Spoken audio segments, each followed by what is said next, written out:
حضرت اویس کرنی رضی اللہ تعالیٰ عنہ مسلمان ہوئے، بڑا دل چاہتا تھا حضور سے ملنے کو، آئے بھی 2 دفعہ، آپ نے باتیں سنی ہوئی، اماں بوڑھی تھی، ایک ادھر دیکھو میری طرف، اماں بوڑھی ہو اور ماں حکم دے دے کہ نبی پاک کے پاس نہیں جانا، ذرا سننا، تو حضرت اویس کرنی، یہ داتا گنج بخش علی اجویری نے لکھا ہے، یہ امام شورانی نے لکھا ہے، یہ تمام ان پہ سیرت نگاروں نے لکھا ہے، کہا بیٹے میں کمزور ہوں، مجھے چھوڑ کے نہ جانا، چھوڑ کے نہ جانا۔ ایک دن بڑی منت کی، رو پڑے، اماں نے کہا بیٹا جانا، لیکن اگر حضور گھر نہ ہوئے تو تلاش نہ کرنا، میں فالج زدہ عورت ہوں، اٹھ کے چل نہیں سکتی۔ او بھائی، حضرت اویس کہتے ہیں میں نے دروازے پہ دستک دی، یہ امام شورانی کے جملے، سیدہ عائشہ صدیقہ اندر سے بولی کون ہے دروازے پہ؟ کیا لفظ ہیں، کیا انداز ہے۔ آج تو مرید بھی ٹیلی فون کرتا ہے، کہتا ہے پیر صاحب تیار ہو جائے، میں پہنچ رہا ہوں، قریب آ گیا ہوں، ذرا ریڈی ہو جائیں۔ حضرت اویس کرنی دروازے پہ کھڑے، کون ہے؟ بڑی عاجزی، بڑی درویشی، کہنے لگے اماں جی ایک فقیر ہوں، یمن کا رہنے والا ہوں، ایک فقیر ہوں، ایک درویش ہوں، یمن سے آیا ہوں، محبوب سے ملنا ہے۔ کہا وہ تو گھر میں حجرے میں تشریف فرما نہیں ہے، باہر دیکھ لو، مسجد میں یا کسی جگہ تلاش کر لو۔ تو حضرت اویس کرنی کی آنکھوں میں آنسو آئے، کہنے لگے وہ آئے تو بتا دینا کہ ایک قرن سے فقیر آیا تھا۔ یہ امام شورانی کے جملے ہیں۔ حضرت عائشہ کہتی ہے مجھے بتانا نہیں پڑا، محبوب گھر آئے تو آتے ہی پوچھنے لگے عائشہ کوئی آیا تھا؟ علم غیب رسول کے منکر اس حقیقت کو بھول جاتے ہیں، غیب مانا کہ راز ہے، لیکن راز اپنوں سے کب چھپاتے ہیں۔ نبی کریم صلی اللہ علیہ وسلم کوئی آیا تھا؟ حضرت عائشہ نے سوال عرض کی یا رسول اللہ آپ کو کیسے لگا؟ حضور فرمانے لگے کسی کی خوشبو آ رہی ہے، کسی کی، یہ امام شورانی کے لفظ ہے، کسی کی، اگرچہ غالب خوشبو خود محبوب کی ہے، کسی کی خوشبو آ رہی ہے۔ کہ حضور قرن کا رہنے والا کو فقیر آیا تھا، سلام چھوڑ کے چلا گیا۔ جناب عائشہ کہتے ہیں حضور کی آنکھوں میں آنسو آئے۔ میں نے کہا حضور وہ گیا کیوں؟ تو محبوب نے فرمایا اس کی ماں بوڑھی ہے، اس کی ماں، محبوب اگر اماں کے لیے کہتے ہیں چل دیکھیں نا تابی بنے، وہ صحابی نہیں بن سکے، تابی، تو تبلیغ کرنے کیسے چلا جاتا ہے بیمار ماں کو چھوڑ کے؟ تو پیر صاحب کے ڈیرے پہ کیسے پہنچ گیا اماں کو چھوڑ؟ تجھے کس نے اجازت دی کہ ماں باپ بوڑھے تھے اور تو کہے جی میں وہاں جا رہا ہوں، میں نے چلے کرنے ہیں، وظیفے پڑھنے؟ بھئی جب حضرت اویس کرنی اعلیٰ حضرت امام اہل سنت رحمت اللہ علیہ، آپ نے لکھا ہے کہ وہ جو محبوب کا فرمان ہے نا بخاری مسلم میں، رضا اللہ فی رضا الوالد، فرمایا جس کی والد راضی اس کا اللہ راضی، اور جس کا باپ ناراض اس کا، اعلیٰ حضرت فرماتے ہیں 100 ولی، ایک جگہ پہ فرماتے ہیں 1000 ولی ایک طرف بیٹھ کے کہہ دینا کہ یا اللہ اس بندے کو بخش دے، اور اکیلا والد کہہ دینا یا اللہ میرا نافرمان ہے، نہ معاف کرنا، تو فرمایا اللہ اس 100 ولی کی نہیں مانتا، والد کی بات مانتا، اس لیے کہ حضور کا فرمان آ گیا باپ راضی ہوگا تو اللہ۔ تو میرے بھائی شریعت ایک حقیقت ہے، اس حقیقت کو سمجھے۔ حضرت اویس کرنی کی زندگی کا ایک پہلو یہ، دوسرا پہلو یہ جو ہے نا بڑی لمبی چوڑی داستانیں، اور بڑا ہمیں شوق ہے تصویروں کا، بڑا شوق ہے، آپ یقین کریں میری طرح کے بہت سارے لوگوں کے پوسٹر چھپتے ہیں، بڑی بڑی تصویریں لگی ہوئی ہیں چوکوں میں۔ استقبال سب سے اچھا وہ ہے جو قیامت کے دن ہوگا۔ اگر اس استقبال دیکھیں نا، یہاں ہم سے پہلے لوگوں کے بڑے استقبال ہوئے، پھر بعد میں کیا ہوا؟ چلے گئے وہ لوگ، ہم آ گئے، ہم بھی چلے جائیں گے۔ مٹی دیں تے مٹی رہنا ہی، ایویں کا دی بلے بلے، اج مٹی دے اتے بندیا تے کل مٹی دے تھلے۔ حضرت اویس کرنی خیر التابعین ہے، تابعین میں سب سے پہلا نمبر ہے۔ آپ کی سب سے بڑی فضیلت یہ ہے کہ آپ نا، یہ ہم نہ بتاتے بڑا ہیں، گزرتے گزرتے بتا دیتے ہیں کہ میں تہجد گزار بھی ہوں، گزرتے گزرتے بتا دیتے ہیں کہ مسجد کی جو ٹائلیں ہیں نا وہ میں نے لگوائی ہیں، بس کوئی بندہ مل جائے صحیح جس کو ہم کرامتیں سنا سکیں۔ میرے جیسے مولوی صاحب بھی بتاتے ہیں، کہتے ہیں جب میرے جیسے اچھے لوگوں کی وہ بھی بتاتے ہیں جب میں مسجد میں آیا تھا تو 30 بچے تھے، اب پورے 80 ہیں، وہی بتاتے ہیں 1.5 صف ہوتی تھی نمازیوں کی، اب بھئی چھوڑو، اگر بچے پڑھاؤ گے تو اللہ راضی ہوگا، کو بتانے کی بات ہے، کو ذکر کرنے کی بات ہے، یہ اللہ رسول کا راز ہے، اس کا ذکر نہیں کیا جاتا۔ خواجہ اویس کرنی رضی اللہ تعالیٰ اپنے آپ کو چھپا کے رکھا ساری زندگی، ساری زندگی اماں جب انتقال کر گئی نا خواجہ ویسے کرنی کی، والد پہلے جا چکے تھے، والدہ انتقال کر گئی تو کسی ایک جگہ ٹھکانہ نہیں رکھا حضرت ویسے کرنی۔ میری باتوں کی سمجھ آ رہی ہے آپ حضرات؟ کیوں بھلا یہ کئی دفعہ جو نعرے شارے ہوتے ہیں یہ بڑی خرابی کر جاتے ہیں، اصل کام رہ جاتا ہے۔ دست بوسی کرنے والے کئی دفعہ اتنا دور لے جاتے ہیں کہ انسان کے اپنے وظائف پیچھے رہ جاتے ہیں، کئی دفعہ مشکلات ہوتی ہیں۔ اس لیے صوفیاء میں ایک ملامتی گروہ ہے، ملامتی، داتا صاحب نے اس کو لکھا ہے اور اس کا تذکرہ قرآن نے کیا، یجاہدون فی سبیل اللہ ولا یخافون لومۃ لائم۔ فرمایا اللہ کے کچھ بندے ایسے ہیں جو اللہ کے راستے میں جہاد کرتے ہیں اور جب لوگ انہیں برا کہتے ہیں تو اس کی پرواہ نہیں کرتے۔ ملامتی گروہ جو کہتے ہیں کہ لوگ اگر تھوڑا سا ہم سے الرجی کریں گے تو ہو سکتا ہے، دیکھیں نا جب آپ کو کوئی برا کہتا ہے تو نفس دبتا ہے، کہتا ہے تو کچھ بھی نہیں۔ حضرت باجزید بستامی سلطان العارفین رحمت اللہ تعالی علیہ فرماتے ہیں رمضان شریف کا مہینہ تھا تو میں گزر رہا تھا بستام کے بازار سے،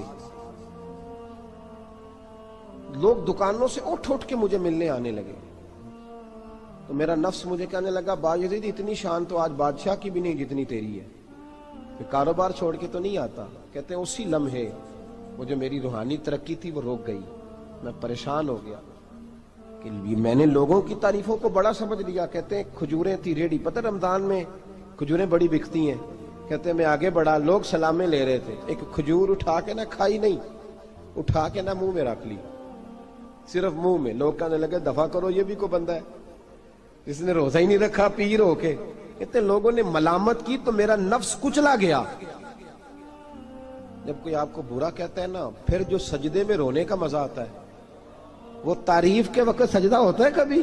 اقبال کہنے لگے نہ بچا بچا کے تو رکھ اسے، تیرا آئینہ ہے وہ آئینہ، یہ شکستہ ہو تو عزیز تر ہے نگاہ آئینہ ساز میں۔ فرماتے میں کھل کے رویا اللہ کی بارگاہ میں، بندے سارے۔ بابا بلے شاہ صاحب فرماتے ہیں ایک دن میرا بھی دل کیا تھا کہ میں اعتکاف کروں پر قصور سے نکل جاؤں، کچھ پیر کہہ کے ہاتھ چومتے ہیں، کچھ سید کہہ کے۔ فرمانے لگے اٹھ بلیا چل اوتھے وسیے، اور جتھے وس دینی سارے ہی انے، نہ کوئی ساڈی ذات پچھانے تے نہ کوئی سانو منے، چلو چلے وہاں جا کے بیٹھتے۔ حضرت اویس کرنی کا یہ کمال رہا، جس طرح حضرت باجزید نے کھجور رکھ لی، لوگ برا کہنے لگے، چھوڑ کے چلے گئے۔ فرماتے ہیں جو مزہ اس دن سجدوں میں آیا نا، تھوڑا آگے جا کے میں نے کھجور باہر نکال دی، روزہ بھی نہیں ٹوٹا۔ میرا خادم کہنے لگا حضور یہ کیا کیا؟ فرمانے لگے رب کے قریب ہونے کا ایک طریقہ اختیار کیا ہے، یہ بھی ایک طریقہ ہے اس کے قریب ہونے کا۔ صاحبو حضرت باجزید چھپے رہے۔ داتا صاحب نے لکھا ہے ایک اور تابعی تھے حضرت حرم بن حیان ان کا نام، وہ کہتے ہیں میرے دل میں تڑپ لگ گئی کہ حضرت اویس کرنی سے ملوں۔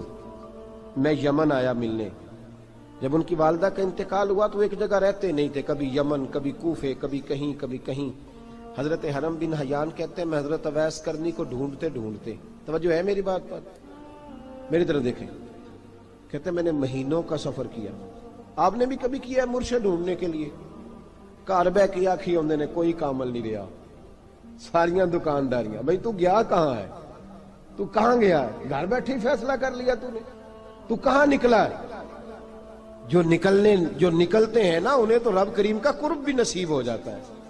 تو نکلا ہی نہیں، تو نے گھر بیٹھے ہی فیصلہ کر، سارے غلط ہے، یہ ہو ہی نہیں سکتا سارے غلط ہو۔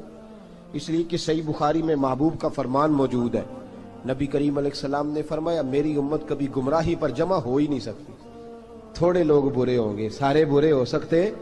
یہ تو ہم نے ایک دوسرے پہ تنقید کر کے لوگوں کو برا کیا، جو اچھے تھے وہ بھی ہماری تنقید کے پیچھے چھپ گئے، ورنہ ایسی کوئی بات، بڑی خیر موجود ہے دنیا، بڑی خیر۔ حضرت حرم بن حیان کہتے ہیں میں جناب اویس کرنی کو ڈھونڈنے نکلا تو ان کو ڈھونڈتے میں پہلے یمن گیا، لوگوں سے میں نے کہا اویس، کہنے لگے چھوڑو وہ تو دیوانہ ہے۔ اور داتا صاحب نے یہ لفظ لکھے ہیں، لفظ دیکھنا یہ بڑا مزہ دیں گے آپ کو جملے۔ داتا صاحب کہتے ہیں جب حضرت حرم بن حیان نے پوچھا نا اویس کرنی، تو کہا وہ تو دیوانہ ہے، مجنون ہے، پاگل ہے معاذ اللہ۔ کیوں؟ کیا تم نے دیکھ لیا؟ کہنے لگے جب دنیا روتی ہے تو وہ ہنستا ہے، جب دنیا رو رہی ہوتی ہے تو وہ ہنستا ہے، اور جب لوگ ہنستے ہیں تو وہ روتا ہے۔ عجیب اس کا انداز ہے، وہ تو دیوانہ سا آدمی ہے اور عجیب بندہ ہے، عجیب شخص ہے وہ. روڑی سے جو لوگ چھلکے پھینک دیتے ہیں وہ کٹھے کرتا ہے روڑی سے. اٹھو بلیا چلو اتھے وسیے جتھے وس دینی سارے ینے، نہ کوئی ساڈی ذات پچھانے تے نہ کوئی سانو منے.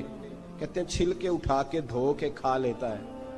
اور پھر لوگ جو کپڑا پہننے کے قابل نہیں رہتا لوگ اسے پھینک دیتے ہیں، وہ ٹاکیاں جمع کر کے ان کو سیتا رہتا ہے، ان کا لباس بناتا ہے. کوئی روٹی پکی پکائی دیتا ہے تو پسند نہیں کرتا، قبول نہیں کرتا. اس سے ملنے آئے ہو. تو حرم بن حیان کہنے لگے وہ بھی ذرا جدا سا ہے تو میری بھی تلاش ذرا جدا سی ہے، میں بھی ذرا جدا سے آدمی کو ملنے آیا ہوں. کہنے لگے اس کا گھر بھی کوئی نہیں اپنا، کبھی یہاں ہوتا ہے تو کبھی ڈھونڈ لو تم بھی. حرم بن حیان کہتے ہیں میں نے ایک شخص کی منت کی، میں نے کہا بتا دے کہیں دیکھا ہے تو. کہنے لگا وہ کرن سے کوفے چلے گئے. کہتے میں کرن سے کوفے آیا، ایک بندے سے پھر پوچھا، لوگ کہنے لگے چھوڑ وہ ٹکتا نہیں تو تو نے مل کے کیا کرنا ہے. کہتے میں نے پوچھا بتاؤ تو صحیح کہاں ہے. تو کہنے لگے وہ تم سنا ہے حج کرنے چلے گئے، ایام حج ہیں. کہتے ہیں میں حج پہ چلا گیا، ساری دنیا ملی پر اویس کرنی نہیں ملے. پوچھا بھئی کسی نے دیکھا ہے تو ایک شخص کہنے لگا میں نے دیکھا ہے، پر جتنا میں اس کے پیچھے دوڑتا تھا وہ اتنا آگے دوڑتا تھا. کہاں گئے؟ کہ مدینہ شریف چلے گئے. کہتے میں مدینے آیا تو ملے وہاں بھی کوئی نہیں. میں نے کہا ویس اگر آپ کی بے نیازی سچی ہے، کسی سے ملنا نہیں چاہتے تو میری بھی تڑپ بڑی سچی ہے، میں بھی مل کے چھوڑوں گا، میں بھی مل کے چھوڑوں گا. اگر آپ کی اگر یہ سچی ہے نا بے نیازی، بے نیاز تھے سانو تخت ہزارے دی لوڑ کی نالے کی لگے شہر بمبول دے نال، اسی اپنی بال کے سیکنے سانو کی لگے کسی اور دے نال. اگر آپ کی بے نیازی سچی ہے تو میری تڑپ بھی بڑی سچی. کہتے ڈھونڈتے ڈھونڈتے میں پہنچ گیا پھر دوبارہ کوفے کے قریب نہر فرات جہاں امام علی مقام شہید ہوئے. کہتے ہیں جب میں پہنچ گیا تو وہ ساری علامتیں، داڑھی ان کی کہیں کہیں تھی، گھنی نہیں تھی، اور ان کے ہاتھوں پر برس کے نشان تھے، وجود پتلا سا، قد لمبا. کہتے ہیں وہ جو میں نے ساری نشانیاں سنی تھی وہ مجھے نظر آ گئی. وہ نہر فرات کے کنارے وضو کر رہے تھے. جب وہ وضو سے فارغ ہوئے تو چہرہ ابھی پانی کی طرف تھا. میں نے کہا السلام علیکم، سلام لی تو پتہ منہ نہیں میری طرف کیا، چہرہ ادھر ہی رکھا. کہنے لگے وعلیکم السلام یا حرم بن حیان.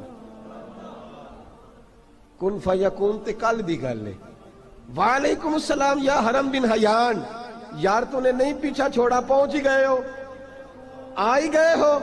کہتے ہیں میں نے کہا حضور آپ اویس آپ کون ہیں، آپ کون ہیں؟ تو کہنے لگے میں وہی ہوں جسے تو کئی مہینوں سے تلاش کر رہا ہے.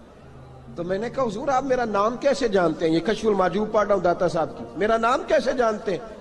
تو حضرت اویس کرنی کہنے لگے عرفت روحی من روحی کا، میری روح آپ کی روح کی واقف ہے. وہ میری جو روح ہے نا، روح. امام غزالی سے کسی نے کہا تھا حضور آپ مجھ سے کتنا پیار کرتے ہیں؟ فرمانے لگے اپنے دل سے پوچھ لے تو کتنا کرتا ہے، برابر ہے.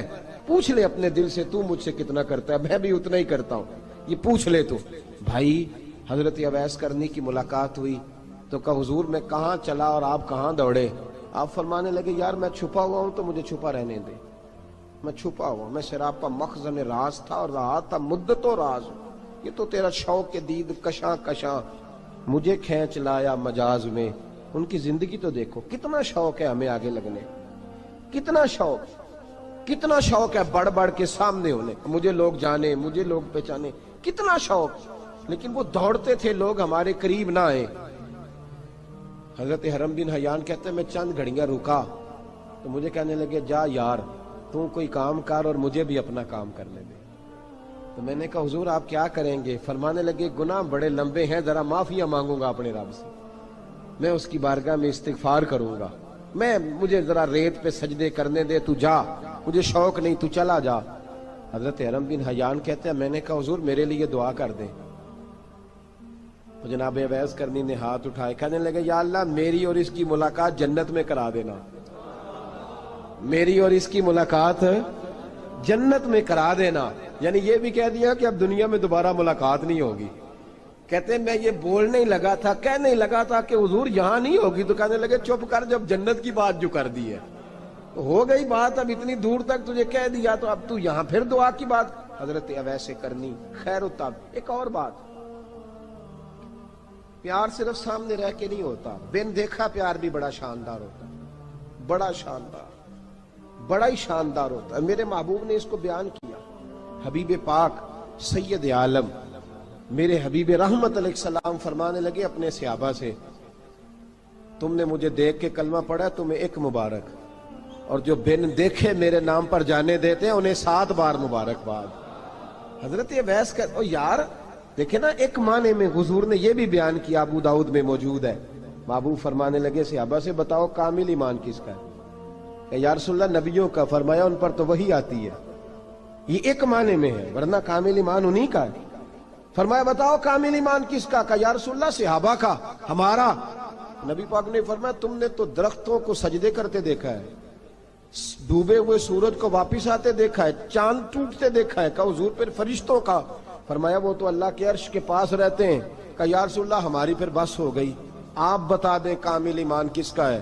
تو محبوب نے فرمایا کامل ایمان ان کا ہے جنہوں نے مجھے دیکھا نہیں ہوگا، جنہوں نے مجھے دیکھا نہیں ہوگا، اور لفظ ہیں حدیث کے، دیکھا نہیں ہوگا پر ان کی خواہش ہوگی اگر ایک دفعہ جلوہ نظر آئے تو وہ ہر چیز قربان کرنے کو تیار ہے، ان کی یہ خواہش ہو۔ حضرت اویس کرنی نے ہمیں بتایا کہ جو بن دیکھا پیار ہے نا، بن دیکھا، جس نے دیکھا نہیں پر اس کی یاد میں تڑپتا، دیکھا نہیں پر اس کی مالا جپتا۔ حضرت ابو ذر غفاری نے پوچھا تھا، ترغیب و ترہیب میں حدیث ہے، یا رسول اللہ صلی اللہ علیہ وسلم کچھ لوگوں سے ہم محبت کرتے ہیں پر ہم ان سے ملے نہیں، ہمارے عمل بھی ان جیسے نہیں، حضور اس محبت کے عوض کچھ ملے گا؟ تو محبوب نے فرمایا اللہ محبت کرنے والوں کو جنت میں جمع فرما دے گا، اللہ جمع کر دے گا۔ لیکن کبھی کبھی نا انہیں اعزاز دینا پڑتا ہے، یہ رب رسول کا اپنا ایک انداز کرم ہے، مجبوری نہیں کسی بات کی، لیکن انداز کرم ہے۔ ان لوگوں کو شانیں دی جاتی ہیں دنیا میں تاکہ کوئی یہ نہ سمجھ لے کہ دنیا میں ان کا اعزاز کوئی نہیں، انہیں بڑے بڑے رتبے ملتے ہیں، انہیں نوازا جاتا ہے۔ حضرت اویس چھپے رہے، آئے نہیں، لیکن محبوب نے انہیں ظاہر کرنا پسند فرمایا۔ نبی پاک نے ظاہر کرنا تو اگر محبوب ہی ظاہر کرنا پسند کرے پھر ہو جانا چاہیے، پھر ظاہر اگر وہ پسند کرے تو پھر ظاہر جیم جان دا کچھ وسا نہیں ہوں، جان یار نو دے تے شاد ہو جا، اس سے دل دے ہیں فساد سارے، دل دلبر نو دے تے آزاد ہو جا، جو رکھے آباد تے رو وس دا تے جدوں کرے برباد برباد ہو جا، جو رکھے آباد تے رو وس دا تے جے کر کرے برباد برباد ہو جا۔ بلکہ میں کہا کرتا ہوں وزن نہ بھی بنے تو شعر یوں ہونا چاہیے، جے کر کرے برباد تے چپ کر کے برباد ہو جا، شور نہ کر، خاموشی سے ہو جا۔ حضور نے ظاہر کرنا پسند کیا تو خود نبی کریم علیہ السلام نے بلایا۔ توجہ ہے میرے بھائیوں، بس بات سمیٹ رہا ہوں، مضمون مکمل ہو گیا۔ اللہ کے حبیب تو دور رہ کے پیار کر، تحفے تیرے گھر خود پہنچ جائیں گے، شرط یہ ہے کہ تو پیار کر اور فرما برداری کر۔ نبی رحمت صلی اللہ تعالی علیہ وسلم نے مولا علی شیر خدا اور حضرت عمر فاروق، بندے بھی حضور نے وہ چنے جو سرخیل ہیں دونوں، مولا علی فاروق اعظم امیر المومنین، دونوں کو بلایا اور بلا کے فرمایا یہ میرا جبہ لے جاؤ اور میرے بعد، میرے وصال کے بعد وہاں جانا کرن میں تمہیں اویس ملے گا، اسے میرا جبہ دینا۔ اور دیکھو کیا خوبصورتی ہے لفظوں میں، یہ بات ان کی شان کو کہاں سے کہاں لے گئی۔ محبوب فرمانے لگے اسے کہنا میری امت کی بخشش کی دعا کرے، اسے کہنا میری امت کی بخشش کی۔ حضرت علی المرتضیٰ کا رتبہ بھی ان سے زیادہ ہے، جناب عمر کا رتبہ بھی، اس کا مطلب ہے بڑا بھی چھوٹے سے کبھی کبھی دعا کے لیے کہہ سکتا ہے کہ یار میرے لیے دعا کر دینا۔ نبی کریم علیہ السلام نے جبہ دیا، جبہ دے کے بھیجا۔ حضرت عمر گئے ملنے، جناب مولا علی گئے، جا کے پوچھا وہ کدھر ہے؟ کہا وہ دیوانے سے ہیں، گھومتے رہتے ہیں۔ جب ملاقات ہوئی تو حضرت اویس کرنی دوڑے آئے، جناب عمر کہنے لگے آپ کا نام اویس ہے؟ کہنے لگے ہاں عمر فاروق میرا نام اویس ہی ہے۔ پھر آگے بڑھ کے کہنے لگے علی آپ کی طبیعت مبارک کیسی ہے؟ پھر وہ جبہ وصول کیا، کہا محبوب نے کہا تھا امت کے لیے دعا کرنا، تو حضرت اویس نے فوراً سر سجدے میں رکھ دیا۔ اور داتا صاحب حدیث لائے ہیں،